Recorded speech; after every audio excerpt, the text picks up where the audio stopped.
وہ سیاسی وابستگیوں پر لگائے جاتے تھے. ان ججز کو لگانے میں چاہے ہائی کورٹ میں لگایا جاتا تھا, چاہے سپریم کورٹ میں لگایا جاتا تھا, حکومت کا, ایگزیکٹو کا اپنا کردار ہوتا تھا. لیکن 18ویں ترمیم میں کچھ کوشش ایسی ضرور کی گئی کہ عدلیہ کو مقننہ سے علیحدہ کر دیا جائے, ججز کی تعیناتی کے معاملے کو الگ کر دیا جائے. یہ سارا پروسیس جو ہے وہ ٹرانسپیرنٹ بنانے کی ایک کوشش کی گئی ہے. ماضی سے کافی مختلف عدلیہ نظر آتی ہے. ایک اشارہ انہوں نے ضرور کیا تھا خطرناک صورتحال کی جانب, لیکن عدلیہ کے لیے اتنا آسان نہیں ہوگا کہ پوری منتخب حکومت کو آج کے دور میں 21ویں صدی میں 2020 میں اس طرح سے گھر بھیج دیا جائے. ہاں, اگر معاملہ اس نہج پر پہنچا تو توہین عدالت کی کارروائی عمل میں لائی جا سکتی ہے, اس کے امکان پیدا ہو سکتا ہے. لیکن یہ بھی ان لوگوں کے خلاف ہوگی جو سارے اس معاملے کے ذمہ دار ہوں گے. اور حکومتی ایک دھڑا جس کے حوالے سے میں بات کرتا رہتا ہوں کہ ریفرنس میں کچھ نقائص موجود ہیں, وہ میری بات نہیں ہوتی, حکومت کے اس دھڑے کی بنیاد ہوتی ہے کی بات ہوتی ہے جو یہ کہتا ہے کہ ریفرنس بناتے ہوئے اس کی بنیاد جو ہے وہ درست نہیں رکھی گئی,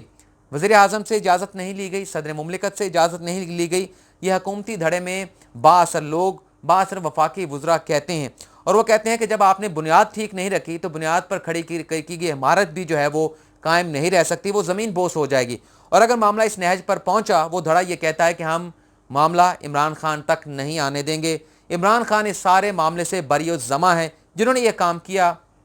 بات اس طرف جائے گی, انہیں سارے نتائج بھگتنا ہوں گے. عمران خان تک جو ہے وہ اس سارے معاملے کی حدت یا گرمی نہیں آنے دی جائے گی. اب ہم بات کرتے ہیں وزیر اعظم عمران خان نے ناظرین ایسا اقدام یہ کیا ہے کہ جب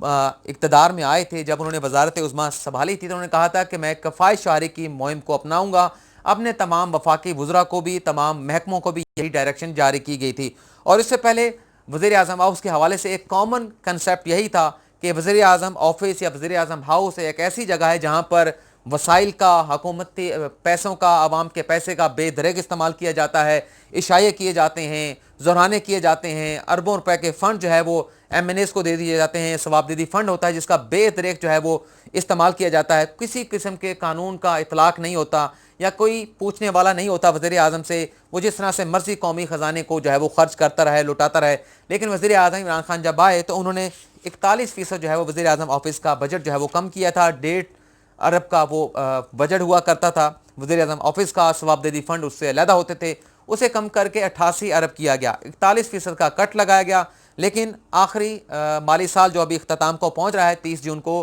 جو 86 ارب کا بجٹ, 86 کروڑ کا بجٹ وزیر اعظم عمران خان کو دیا گیا تھا, اس میں سے صرف 87 کروڑ روپے جو ہے وہ خرچ کیے گئے. باقی 18 کروڑ کی رقم جو ہے وہ واپس کر دی گئی, خزانے میں جمع کرا دی گئی, وزارت فنانس کو دے دی گئی, اور اس طرح سے ایک مثال قائم کی اور دوسری مرتبہ قائم کی گئی ہے. لیکن اس خبر کو ہم نے یہ دیکھا, جو اصل بات کرنے کی, یہ خبر تو آپ شاید سن ہی چکے ہوں گے, میڈیا پر اس خبر کو وہ پذیرائی نہیں ملی. لیکن بات کی جا رہی ہے بجٹ کے حوالے سے کہ عوامی بجٹ جو ہے وہ حکومت کی جانب سے نہیں دیا گیا, سرکاری ملازمین کی تنخواہوں میں اضافہ نہیں کیا گیا, اور بلا بلا کون سی باتیں کی جا رہی ہیں. اور زیادہ تر اپوزیشن کی باتیں یہ سامنے آ رہی ہیں, اور وہ اپوزیشن بات کر رہی ہے جب وہ حکومت سے گئے تھے تو $37 بلین کا تجارتی خسارہ دے کر گئے تھے, اور 20 بلین کا کرنٹ اکاؤنٹ ڈیفیسٹ اس حکومت کو دے کر گئے تھے. اور یہ اتنا بڑا حکومت کو خسارہ دینے والے آج حکومت کے بجٹ پر باتیں کر رہے ہیں. اور میڈیا بھی ہم نے یہ دیکھا ہے کہ اسی چیز کو سلسلے کو لے کر آگے چل رہا ہے کہ یہ ریلیف نہیں دیا حکومت نے, عمران خان نے یہ ریلیف نہیں دیا. لیکن یہ عمران خان جو اتنے ایسے اقدام کر رہا ہے کہ ایک کنسیپٹ تھا وزیر اعظم ہاؤس کے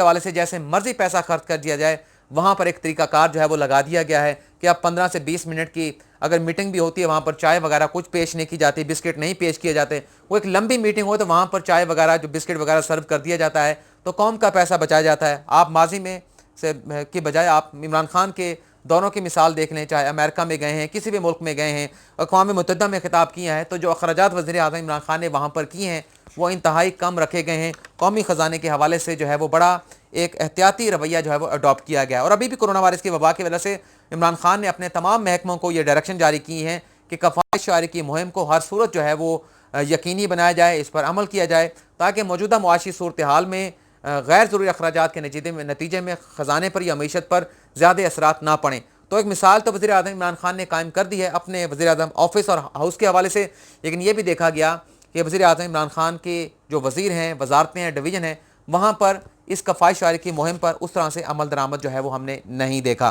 اور ہم بات کر لیتے ہیں سعودی عرب کے حوالے سے. اپنی 88 سالہ تاریخ کا امت مسلمہ کے حوالے سے ایک بڑا فیصلہ کرنے جا رہا ہے کہ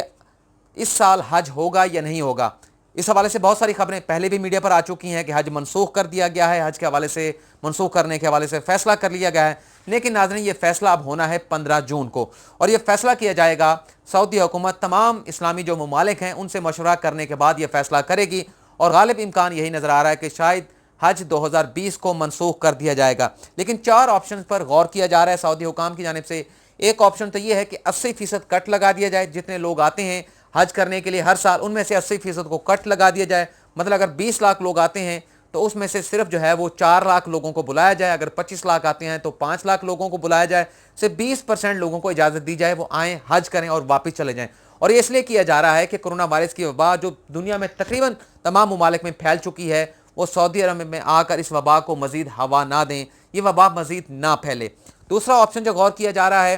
کہ تمام اسلامی ممالک سے